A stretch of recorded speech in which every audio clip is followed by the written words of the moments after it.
10 February 2026. दैनिक चालू घडामोडी bye MPSC जागरण. आजचे महत्त्वाचे प्रश्न. प्रश्न 1. अलीकडेच राष्ट्रीय कृष्णवर्णीय HIV/AIDS जागरूकता दिवस कधी साजरा करण्यात आला आहे? याचे अचूक उत्तर आहे पर्याय बी, 7 फेब्रुवारी. स्पष्टीकरण. राष्ट्रीय कृष्णवर्णीय HIV/AIDS जागरूकता दिवस दरवर्षी 7 फेब्रुवारी रोजी साजरा केला जातो. हा दिवस प्रामुख्याने अमेरिकेतील कृष्णवर्णीय समुदायांवर एड्सच्या होणाऱ्या असमान प्रभावाकडे लक्ष वेधण्यासाठी पाळला जातो. हा दिवस शिक्षण, चाचणी, उपचार आणि या आजाराशी संबंधित सामाजिक कलंक कमी करण्याच्या महत्त्वावर प्रकाश टाकतो. या दिवसाची सुरुवात 1999 मध्ये झाली होती. प्रश्न 2. अलीकडेच मिलानो कोर्टिना 2026 हिवाळी ऑलिम्पिकसाठी मशाल वाहक म्हणून कोणाची निवड झाली आहे? याचे अचूक उत्तर आहे पर्याय सी, अभिनव बिंद्रा. प्रश्न 3. अलीकडेच कोणत्या राज्याने आगामी पंचायत आणि महानगरपालिका निवडणुकांसाठी कागदी मतपत्रिका वापरण्यास मंजुरी दिली आहे? याचे अचूक उत्तर आहे पर्याय बी, कर्नाटक. स्पष्टीकरण. मुख्यमंत्री सिद्धरामय्या यांच्या नेतृत्वाखालील कर्नाटक मंत्रिमंडळाने ग्रामीण, जिल्हा, तालुका पंचायत आणि शहरी निवडणुकांसाठी कागदी मतपत्रिका पद्धत स्वीकारण्यास मंजुरी दिली आहे. कर्नाटक. राजधानी बेंगळुरू. मुख्यमंत्री सिद्धरामय्या. राज्यपाल थावरचंद गेहलोत. येथे लोकसभा 28, राज्यसभा 12 आणि विधानसभा 224 जागा आहेत. आता पाहू कर्नाटकशी संबंधित इतर चालू घडामोडी. कर्नाटकने वैधानिक gig workers welfare development board अधिसूचित केले आहे. मंगळुरू हे भारताचे सर्वात सुरक्षित शहर म्हणून घोषित करण्यात आले आहे. कर्नाटकने अनेक दशकांपासून प्रलंबित असलेले प्रश्न सोडवण्यासाठी जम्मा बाने जमिनीच्या नोंदींमध्ये सुधारणा केली आहे. कर्नाटकने महिला उद्योजकांसाठी गृहलक्ष्मी पोर्टल लॉन्च केले आहे. कर्नाटक सरकारने महिला आणि अल्पवयीन मुलींच्या सुरक्षेसाठी अक्का पाडे योजना मंजूर केली आहे. कर्नाटकने महाराष्ट्राचा पराभव करून 44वी ज्युनियर राष्ट्रीय खो खो चॅम्पियनशिप जिंकली आहे. प्रश्न 4. अलीकडेच $1 ट्रिलियन अमेरिकन डॉलर बाजार मूल्य गाठणारी जगातील पहिली रिटेल कंपनी कोणती ठरली आहे? याचे अचूक उत्तर आहे पर्याय सी, वॉलमार्ट. प्रश्न 5. अलीकडेच कोणत्या देशाने 20 वर्षांत प्रथमच स्थानिक लाळ्या खुरकूत रोगासाठी लस लॉन्च केली आहे? याचे अचूक उत्तर आहे पर्याय डी, दक्षिण आफ्रिका. दक्षिण आफ्रिका. येथे केप टाउन ही कायदेमंडळ राजधानी, प्रिटोरिया ही प्रशासकीय राजधानी आणि ब्लूमफॉन्टेन ही न्यायमंडळ राजधानी म्हणून अशा एकूण 3 राजधान्या आहेत. चलन दक्षिण आफ्रिकन रँड. अध्यक्ष सिरिल रामाफोसा. आता पाहू दक्षिण आफ्रिकेशी संबंधित इतर चालू घडामोडी. विल फॉर पीस 2026 नावाचा संयुक्त नौदल सराव दक्षिण आफ्रिकेत सुरू झाला आहे. दक्षिण आफ्रिकेतून 8 ब्लॅक कॅप्चिन माकडे आयात करण्यात आली आहेत. G20 पर्यावरण मंत्र्यांची बैठक केपटाऊनमध्ये पार पडली. दक्षिण आफ्रिकेचा खेळाडू क्विंटन डी कॉकने आपली एकदिवसीय निवृत्ती मागे घेतली आहे. दक्षिण आफ्रिकेने बेकायदेशीर शिकार रोखण्यासाठी गेंड्याच्या शिंगांमध्ये रेडिओआयसोटोप लावले आहेत.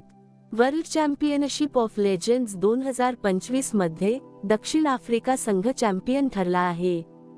प्रश्न 6. अलीकडेच कोठे 14 नवीन MRI मशीनचे अनावरण करण्यात आले आहे? याचे अचूक उत्तर आहे पर्याय बी, गुजरात. स्पष्टीकरण. गुजरातमध्ये 14 नवीन MRI मशीन सुरू करण्यात आल्या असून मुख्यमंत्री भूपेंद्रभाई पटेल यांनी 348 कोटी रुपयांच्या प्रकल्पांचा शुभारंभ केला. गुजरातने खेडा जिल्ह्यात 14 प्रगत MRI मशीनची सुविधा आणि 31 विकास प्रकल्पांच्या उद्घाटनासह आरोग्य सेवा आणि प्रादेशिक विकासाच्या दिशेने एक महत्त्वपूर्ण पाऊल उचलले आहे. गुजरात. राजधानी गांधीनगर. मुख्यमंत्री भूपेंद्रभाई पटेल. राज्यपाल आचार्य देवव्रत. येथे लोकसभा 26, राज्यसभा 11 आणि विधानसभा 182 जागा आहेत. आता पाहू गुजरातशी संबंधित इतर चालू घडामोडी. गुजरातने करुणा अभियानाअंतर्गत गेल्या 10 वर्षांत 1.18 लाख पक्ष्यांचे प्राण वाचवले आहेत. 16.5% हिश्श्यासह गुजरात भारताचे नूतनीकरणक्षम ऊर्जा पॉवरहाऊस बनले आहे. गुजरातमध्ये मुख्यमंत्री ग्रामोत्थान योजना सुरू करण्यात आली आहे.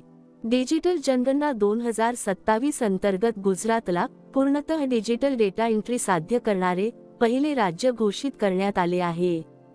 गुजरात सरकारने नमो लक्ष्मी योजनेअंतर्गत मुलींच्या शिक्षणासाठी 1250 कोटी रुपयांचे अर्थसहाय्य दिले आहे.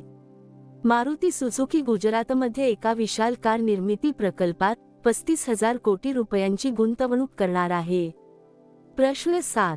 अलीकडेच आशियाई नेमबाजी चॅम्पियनशिप 2026 मध्ये सम्राट राणा आणि सुरुची सिंग यांनी भारतासाठी कोणते पदक जिंकले आहे?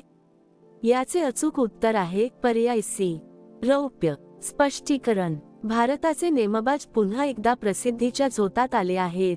नवी दिल्ली येथे आयोजित आशियाई रायफल पिस्तूल चॅम्पियनशिप 2026 मध्ये विद्यमान जागतिक विजेता सम्राट राणा आणि world cup finalist Suruchi Singh यांनी 10 मीटर एअर पिस्तूल मिश्र संघ स्पर्धेत रौप्य पदक जिंकून देशाचे नाव उंचावले आहे. प्रश्न 8. अलीकडेच 72व्या महिला वरिष्ठ राष्ट्रीय कबड्डी स्पर्धा 2026 चे विजेतेपद कोणी पटकावले आहे? याचे अचूक उत्तर आहे पर्याय सी, हरियाणा. स्पष्टीकरण: महिला वरिष्ठ राष्ट्रीय कबड्डी चॅम्पियनशिप 2026 चा समारोप हैदराबादमधील बालयोगी स्टेडियमवर झाला. अंतिम सामन्यात हरियाणाने गतविजेत्या इंडियन रेल्वेचा 39-37 असा पराभव करून विजेतेपदावर आपले नाव कोरले. हरियाणा राजधानी चंदीगड. मुख्यमंत्री नायब सिंग सैनी, राज्यपाल असीम कुमार घोष. येथे लोकसभा 10, राज्यसभा 5 आणि विधानसभा 90 जागा आहेत. आता पाहू हरियाणाशी संबंधित इतर चालू घडामोडी. 39वा सूरजकुंड आंतरराष्ट्रीय हस्तकला मेळा फरीदाबाद येथे पार पडला. हरियाणा कबड्डी चॅम्पियन्स लीग 2026 च्या पहिल्या सत्राचे यजमानपद भूषवणार आहे. भारताची पहिली हायड्रोजनवर चालणारी ट्रेन हरियाणात धावणार आहे. हा सिंहा हरियाणाचा 23वा जिल्हा बनला आहे. राष्ट्रपती द्रौपदी मुर्मू यांनी अंबाला एअरबेसवरून राफेल जेटमधून उड्डाण केले. गृहमंत्री अमित शहा यांनी मानेसर येथे NSG च्या विशेष ऑपरेशन प्रशिक्षण केंद्राची पायाभरणी केली. भारताचे पहिले QR आधारित ट्रॅफिक चलन पेमेंट किओस्क गुरुग्राममध्ये स्थापित करण्यात आले आहे. नितीन गडकरी यांनी सोनीपत येथे भारताच्या पहिल्या इलेक्ट्रिक ट्रॅक बॅटरी स्वॅपिंग स्टेशनचे उद्घाटन केले. प्रश्न 9. अलीकडेच गोल्डमन सॅक्सने कॅलेंडर वर्ष 2026 मध्ये भारताचा GDP वाढीचा दर किती टक्के राहण्याचा अंदाज वर्तवला आहे? याचे अचूक उत्तर आहे पर्याय बी, 6.9%. प्रश्न 10. अलीकडेच SJVN ने कोठे 70 मेगावॅटचा धुब्री सौर प्रकल्प सुरू केला आहे? याचे अचूक उत्तर आहे पर्याय ए, आसाम. आसाम राजधानी दिसपूर. मुख्यमंत्री हिमांता बिस्वा शर्मा, राज्यपाल लक्ष्मण आचार्य. येथे लोकसभा 14, राज्यसभा 7 आणि विधानसभा 126 जागा आहेत. आता पाहू आसामशी संबंधित इतर चालू घडामोडी. भूटानच्या महाराणी दोर्जी वांगमो वांगचुक यांना आसाममध्ये सोल्जर ऑफ ह्युमॅनिटी पुरस्काराने सन्मानित करण्यात आले. आसाम सरकार दरांग राजाचा वारसा जतन करणार आहे. आसाममध्ये मुख्यमंत्री एतिकोली दुतीपात योजना सुरू करण्यात आली आहे. आसामने संशोधन अभ्यासकांसाठी प्रति महिना 25,000 रुपयांची मदत योजना सुरू केली आहे. आसाममध्ये अवैध शिकार रोखण्यासाठी AI संचलित थर्मल ड्रोन देखरेख यंत्रणेचे उद्घाटन करण्यात आले. आसामच्या राज्यपालांनी मूल्य आधारित शिक्षणासाठी संस्कार शालाचा शुभारंभ केला. प्रश्न 11. अलीकडेच 2026 मध्ये लष्करी ताकदीच्या बाबतीत भारत जगातील कितवा सर्वात शक्तिशाली देश बनला आहे? याचे अचूक उत्तर आहे पर्याय सी, चौथा. यात पहिला अमेरिका, दुसरा चीन आणि तिसरा रशिया हे आहेत. आता पाहू भारताशी संबंधित इतर चालू घडामोडी. भारताची पहिली LNG diesel dual fuel diesel electric multiple unit train अहमदाबादमध्ये सुरू करण्यात आली. भारत 95 देशांना जोडून पहिल्या जागतिक बिग कॅट शिखर परिषदेचे यजमानपद भूषवणार आहे. भारतीय शास्त्रज्ञांनी सौर ऊर्जेवर चालणारे आणि स्वतःहून चार्ज होणारे ऊर्जा उपकरण विकसित केले आहे. भारत जगातील दुसऱ्या क्रमांकाचा सर्वात मोठा 5G ग्राहक संख्या असलेला देश बनला आहे. ब्रिक्स 2026 शिखर परिषदेचे यजमानपद भारत भूषवणार आहे. भारत पहिल्यांदाच विमर ट्रँगल मुत्सद्देगिरीत सहभागी झाला आहे. भारताने हवाई धोक्यांचा सामना करण्यासाठी मिशन सुदर्शन चक्र लॉन्च केले आहे. प्रश्न 12. अलीकडेच कोणत्या देशाने नोबेल शांतता पुरस्कार विजेत्या नर्गिस मोहम्मदी यांना 7 वर्षाच्या तुरुंगवासाची शिक्षा सुनावली आहे? याचे अचूक उत्तर आहे पर्याय बी, इराण. इराण. राजधानी तेहरान. चलन इराणी रियाल. अध्यक्ष मसूद पेझेशकियान. आता पाहू इराणशी संबंधित इतर चालू घडामोडी. IOC ने सोरैया हाजी अगहा यांची इराणच्या पहिल्या महिला सदस्य म्हणून निवड केली आहे. युरोपियन युनियनने इराणच्या IRGCला दहशतवादी गट म्हणून घोषित केले आहे. इराणने सस्टेनेबल पॉवर 1404 क्षेपणास्त्र सराव सुरू केला आहे. इराणने रशियाच्या सोयुझ रॉकेटद्वारे आपला दूरसंचार आणि संशोधन उपग्रह नाहेद 2 यशस्वीरित्या प्रक्षेपित केला आहे. भारताने इराणमधून आपल्या नागरिकांना बाहेर काढण्यासाठी ऑपरेशन सिंधू सुरू केले आहे. आता मागील व्हिडिओतील प्रश्न. अलीकडेच कोणी ICC अंडर-19 विश्वचषक 2026 जिंकला आहे? याचे अचूक उत्तर आहे पर्याय बी, भारत. आता पाहू सर्वात महत्त्वाचे रिव्हिजन प्रश्न. केरळमधील अर्लम वन्यजीव अभयारण्याचे नाव बदलून अर्लम फुलपाखरू अभयारण्य करण्यात आले आहे. ओडिशा सरकारने गुटखा, पान मसाला आणि तंबाखूजन्य पदार्थावर पूर्णपणे बंदी घातली आहे. केरळ राज्य सरकारने देशात पहिल्यांदाच ज्येष्ठ नागरिकांसाठी स्वतंत्र एल्डरली बजेट सादर केले आहे. ओडिशाने आमे पडिबा आमा भसारे ही मातृभाषेतील शिक्षण योजना सुरू केली आहे.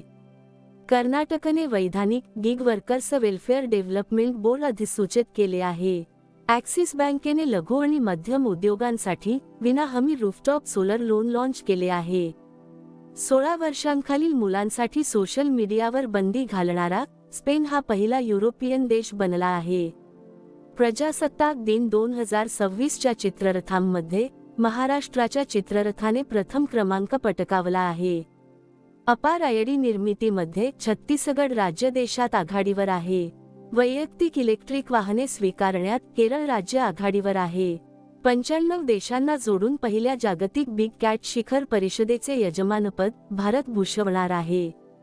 रुबल नागी यांना ग्लोबल टीचर प्राइज 2026 ने सन्मानित करण्यात आले. फ्रान्सने 15 वर्षाखालील मुलांसाठी सोशल मीडिया बंदी विधेयक मंजूर केले आहे.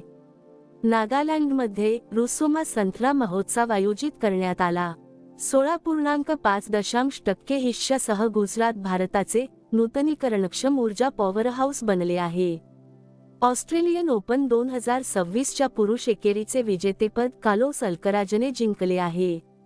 IPS पीयूष पांडे यांची पश्चिम बंगालचे नवीन DGP म्हणून नियुक्ती करण्यात आली आहे. आंध्र प्रदेशमध्ये पिल्लू AIचा शुभारंभ झाला. उत्तर प्रदेशातील लखनौ हे पहिले झिरो फ्रेश वेस्ट डंप शहर बनले आहे. जगातील सर्वात मोठा compressed air energy storage plant चीनने सुरू केला आहे. आता तुमच्यासाठी प्रश्न. अलीकडेच देशातील कोणता जिल्हा पहिला पूर्णतः विम्याचा हप्ता भरलेला जिल्हा बनला आहे?